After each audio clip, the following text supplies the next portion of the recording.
Monsieur le ministre, la parole est à Madame Fiona Lazard. Merci, Monsieur le Président. Ma question s'adresse à Madame la ministre de la Santé et des Solidarités.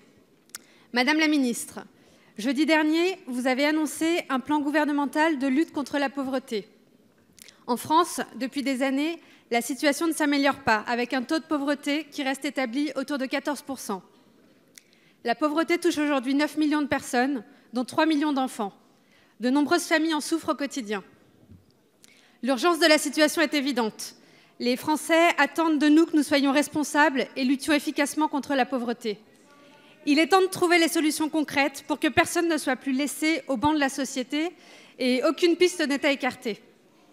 Ainsi, la politique familiale, dont vous avez annoncé une réforme la semaine dernière, peut et doit aussi constituer un levier véritable de lutte contre la pauvreté et l'exclusion. Nous en avons vu l'illustration hier dans ma circonscription, à Argenteuil, où une crèche associative réserve 50% de ses places aux parents en démarche d'insertion, en leur offrant un accompagnement personnalisé pour les aider à retrouver le chemin de l'emploi. Il faut soutenir ce type d'initiative qui adresse à la fois les enjeux de parentalité, de précarité et d'emploi.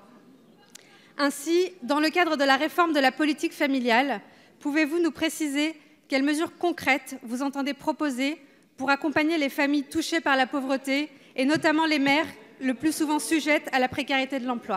Je vous remercie. Merci, Madame la députée. La parole est à Madame la ministre des Solidarités et de la Santé, Agnès Buzyn. Monsieur le Président, Mesdames et Messieurs les députés, Madame la députée Lazard. Oui, nous avons visité une crèche associative hier.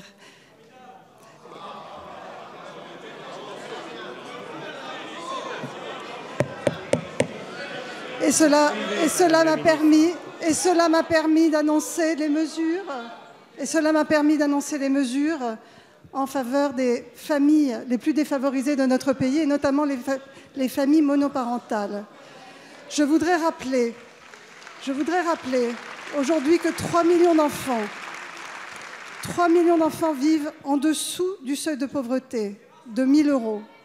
9 millions de personnes, vous l'avez dit, et que malgré le plan pauvreté du précédent quinquennat, qui a permis des avancées, puisque 2 milliards d'euros ont été redistribués pour augmenter le pouvoir d'achat des familles les plus défavorisées, des 20% de familles les plus défavorisées, il reste aujourd'hui 14% de Français qui vivent en dessous du seuil de pauvreté, et ce chiffre ne bouge pas.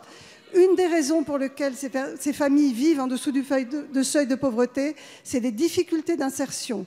Pour cette insertion, il faut un plan global qui prenne en compte le logement, l'accès aux gardes d'enfants, notamment pour les femmes, la formation professionnelle. Et donc un plan gouvernemental sera lancé à partir du 17 octobre prochain, à la concertation avec l'ensemble des acteurs associatifs, citoyens. Il prendra en compte cette dimension globale de l'accompagnement vers l'insertion, car c'est ce que nous pouvons espérer, notamment pour ces femmes éloignées de l'emploi, avec des familles,